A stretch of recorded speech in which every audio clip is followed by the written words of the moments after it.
Hello, everyone, and welcome to the 54th Tech Talk today. Today, I'm joined by a special guest that's going to talk a bit about circular economy and other topics. But as always, I would like you to join us in these Tech Talks and perhaps reach out on Rene at 46elks.com if you want. But without further ado, let's welcome Alisa. Hey, Alisa. Hello, great to be Hi. here. Nice. So, in this world we are now, where sustainability is no longer an option, but it's a necessity, how can businesses reimagine their processes to drive both economical value and environmental responsibility? Well, Lisa is going to help us get through those questions today and some others. So, you are a founder of MiXi. Can you explain a bit what MiXi is, what's going on there, and what do you do there? Yeah, happy to. So, first, I'm located in Helsinki, and it's important because Finland is one of the leaders in circular economy, and generally, of course, the Nordics. But yeah, Finland has quite a big role there.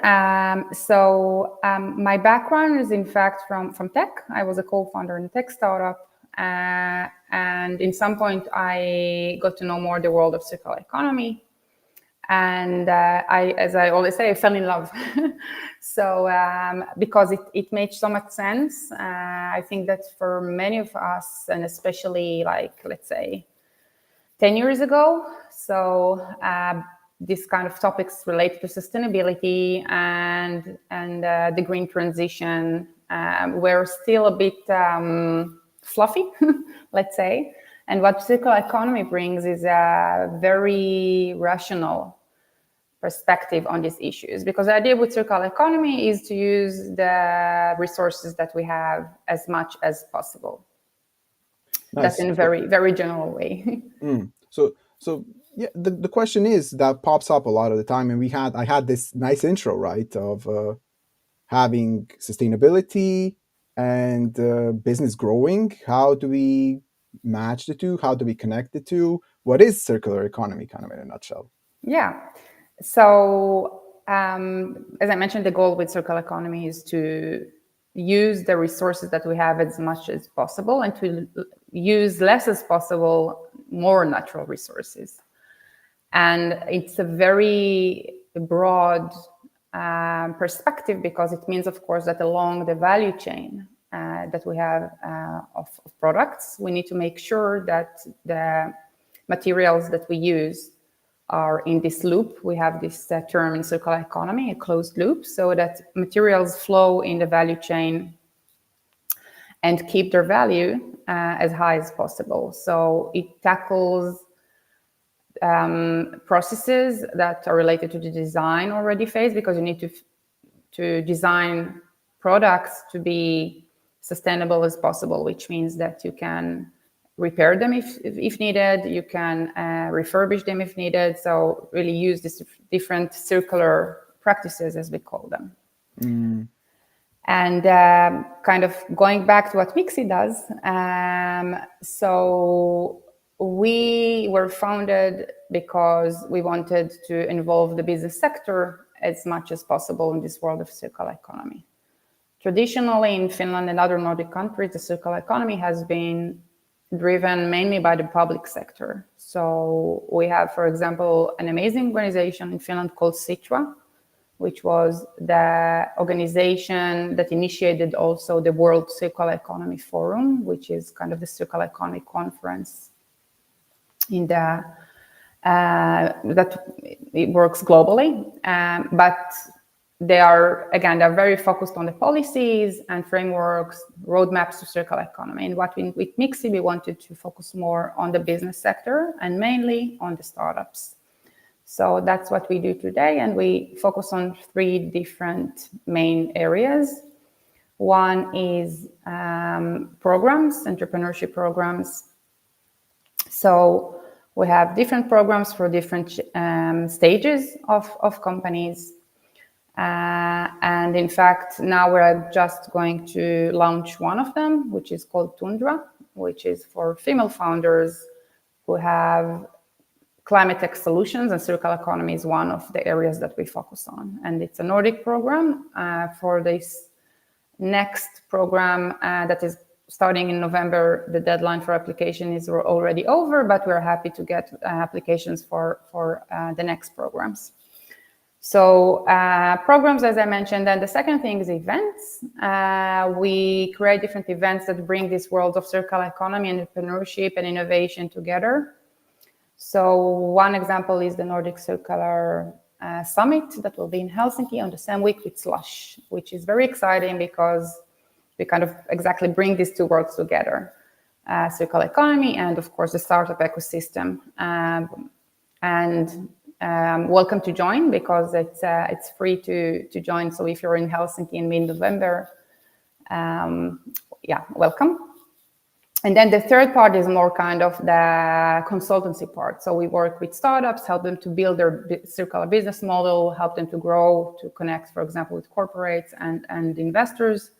But also we work with kind of the other side of the table. So if investors are looking for startups, circular startups to invest in, so that's where we would like to help. So these are the main things that we do. Nice. I put it up in the chat. If someone, they can just click and look at it. Also use the QR code here to register, to Tundra, a little bit look at this initiative. So that's really exciting to do and to see. So a lot of people are going to be present from abroad during the Slush Week. So I think it's a very good way to get people there and use this opportunity to visit also and be a part of it. Yeah. As we say, Helsinki is great in mid-November. No, it's really lovely.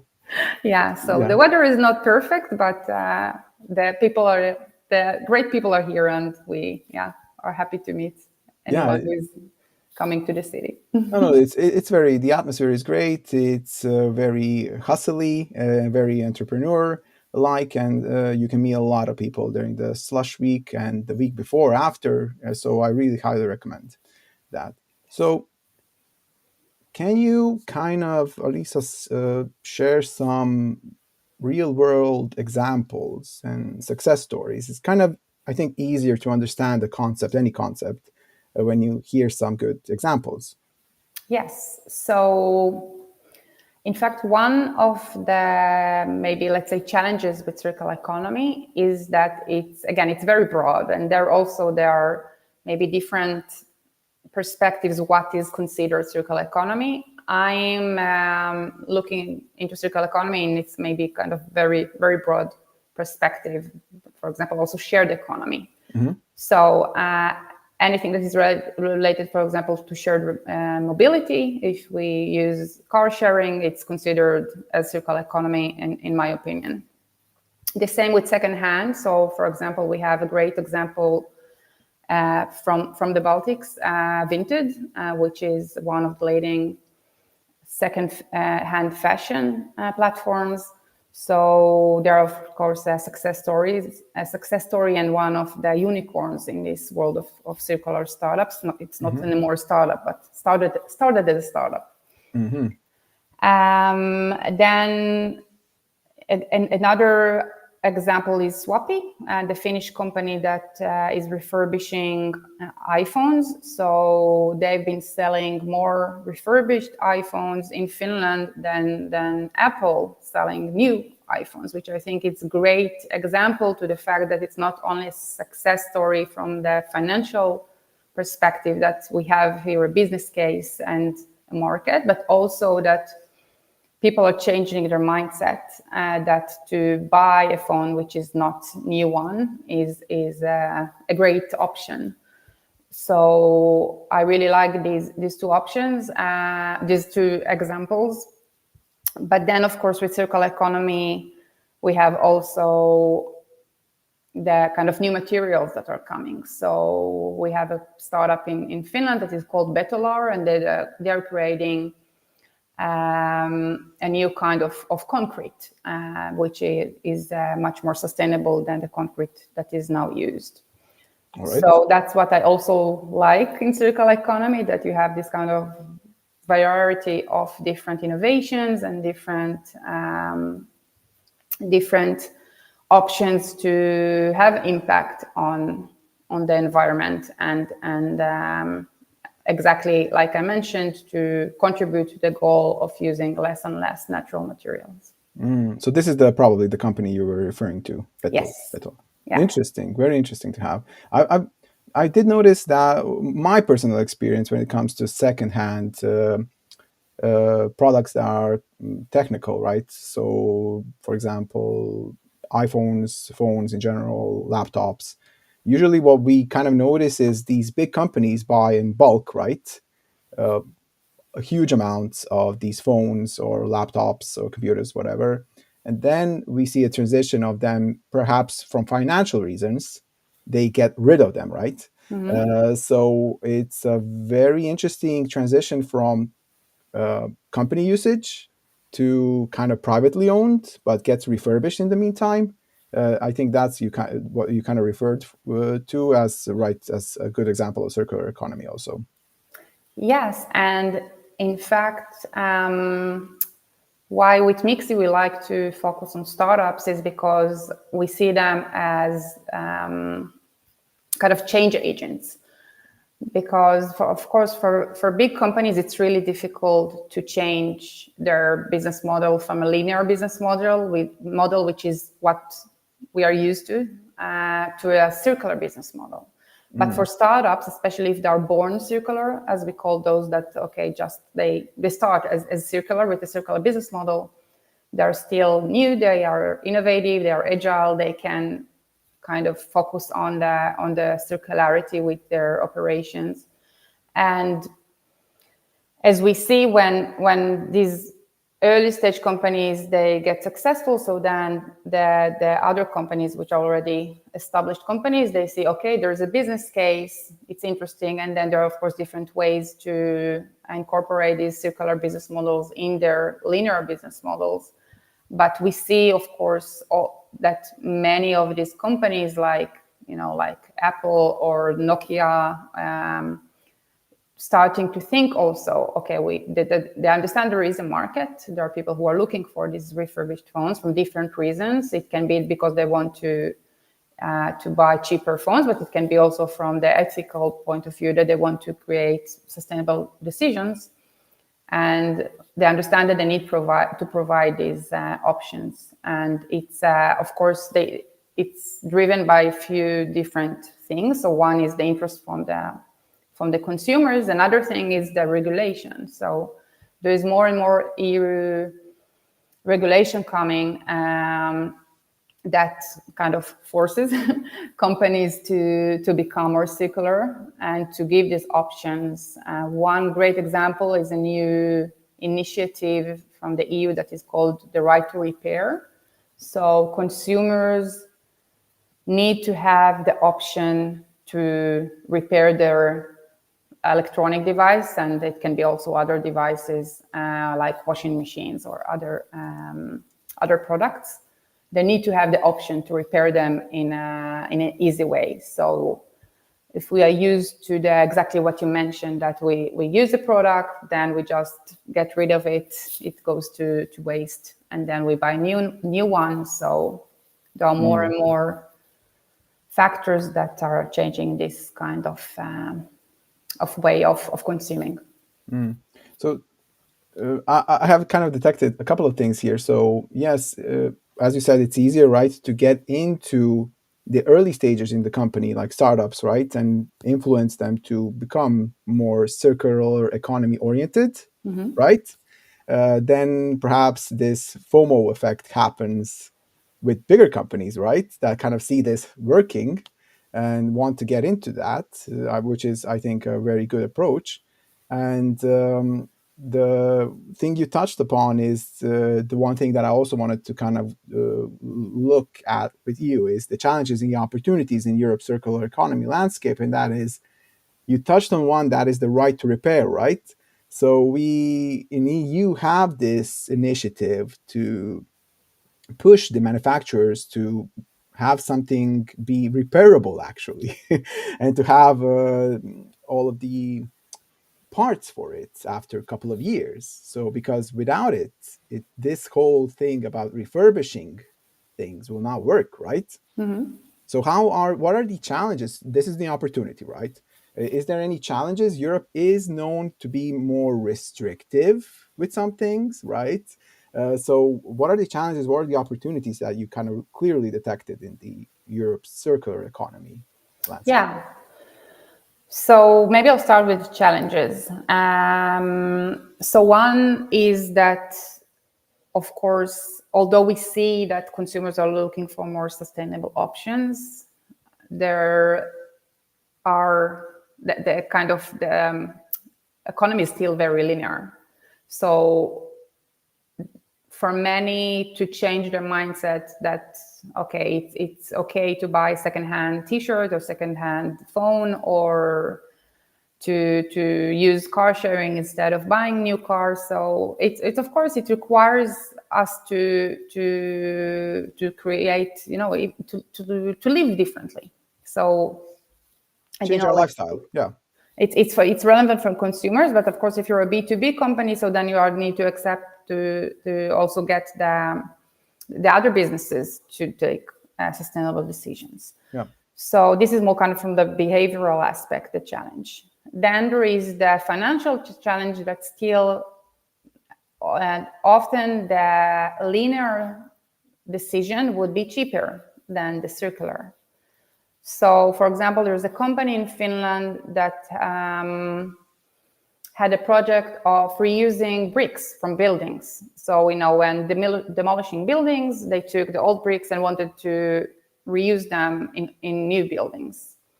It's Awesome. Still cheaper to get new bricks from China than to do what I mentioned. So, and there, of course, there are different ways to tackle this challenge, especially from the regulation and legislation, because then you need to kind of balance the price with taxes or other incentives. So still, for many companies, they need to think: is it really financially better for them to be circular? And we can't expect companies to make sustainable circular decisions or circular economy oriented decisions if financially they need to take the risk.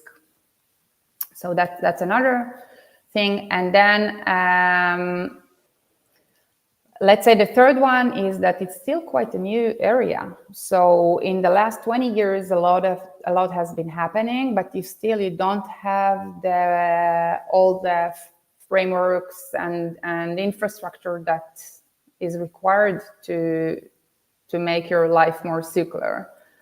And this is, I think, kind of a good connection to the opportunities.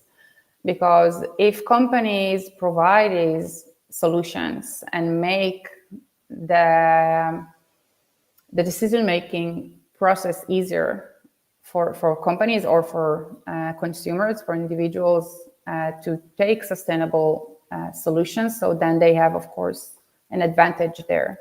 And that's something that we talk a lot with startups, that if you become more circular, so let's use it as a competitive advantage. Of course, it's difficult to be first mover in the market, but it's also an advantage. So as I said, we are in a very exciting time, especially in Europe with the other regulation that is coming. You can kind of see the transition, and I'm sure that in 20 years from today, we'll be in a different point than we are today, hopefully. So yeah, you touched here on looking into the future, but also kind of seems to me that this is about education and long-term versus short-term thinking. Mm-hmm. So, right, what you mentioned with the bricks. Yes, short-term, it really makes sense financially for you to import it from China, right? But long-term, does it even financially make sense? So I think that's something to kind of be aware of. And very interesting that this first stage is really about education and about like opening up new perspectives. Awesome. But yeah, you touched on the looking up to the future. So what emerging trends, innovations are you excited about now? Do you see something going on? Yeah, so I think maybe something that is very relevant and also for Tech Talk is something that is called the Digital Product Passport, or as we call it, the DPP.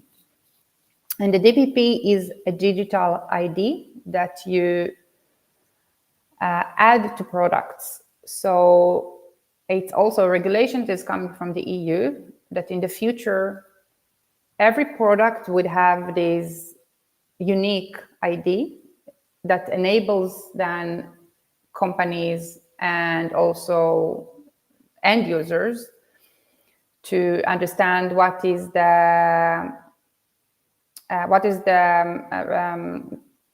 source of the resources that are used in the product. So let's take Mm-hmm. again like t-shirt as an example, quite easy example. So where is the cotton, for example, made? In which country is it made? Is it organic? Is it sustainable? And then also the logistics. What steps have been in the transportation of this T-shirt? And so this is kind of one part. But then also when consumers buy the T-shirt, so what happens in the next stages? It would enable consumers, for example, to know how many times this T-shirt has been washed. And are the materials that are used for washing are the best ones for the T-shirt? And then even if the T-shirt is then resold to another consumer, so kind of to see, okay, who is this person, or if it was repaired by a seamstress, so then that the fact that it has been repaired, and if there was a button, so maybe the button was replaced. So it's this digitalization is bringing a lot of opportunities also for startups and also for this transition to become more circular. Because when you think about the options that it opens with innovations like AI and other disruptive technologies that are coming, and I think that many of them we still don't even know what will be there. So it brings, as I said, it's part of this transition that I was speaking about, because the circular economy has been very hardware oriented, very physical. True. For example, when you think about repairing phones, eventually it's very, like hand you need to, of course, people to do it, or machines. But when you bring the digitalization part to it, so it creates new opportunities, and Yeah. that's a new trend that you see. That is true. I always associated it with hardware, actually. Yes, but that's the digital aspect. I didn't even think about it. So yeah, that could be interesting. It is interesting, yeah. Yeah. So I've shared this digital product passport that you shared. I found like a proposal of it for the EU. I think it's a good way to start, perhaps, for exploring Yes, if people want. So yes, a lot of our listeners and our community is very tech oriented. We're mostly developers and sysadmins and etc. So yes, I think it's a good talk to have. And on these tech talks, we already had the right to repair tech talk one time, where we talked about what we fixed already on our own, why, what were the hurdles, etc. So there is a movement going on where people are getting frustrated with discarding something just because one small component doesn't work anymore. yes. You feel bad when you do that. So there is this now movement that will probably help with that, and I see that you're doing a really good job here. Um, Great, Lisa. Thank you very much for explaining these complicated things in a very easy manner. I invite everyone to kind of follow you on the LinkedIn page here on the chat. Find you also on, I presume you're on Facebook, probably on other social media. Yes, Less. All right. mostly on LinkedIn. But we Awesome. have, just to mention, we have a LinkedIn channel where we had this series of webinars called "Are You Ready for the Future?" Okay. And it was focused on the textile sector, but we had one session that was mainly about the DPP, because it's going to affect few sectors in the beginning. So textile is one of them. So we had a great speaker about the DPP and kind of explaining also its connection to the innovation side, but also to the regulation that is coming from the EU. Awesome. So, Alisa, thank you very much for explaining the circular economy to me. I always kind of had a notion of it. I never kind of understood it completely. I think I understand it better now. So, everyone interested, please again click on this QR code to go to Tundra and apply. It will be very nice to be a part of that. Alisa, thank you very much again for joining us. Thank you. Yeah. It's great to be here. Bye, everyone. Have a nice weekend.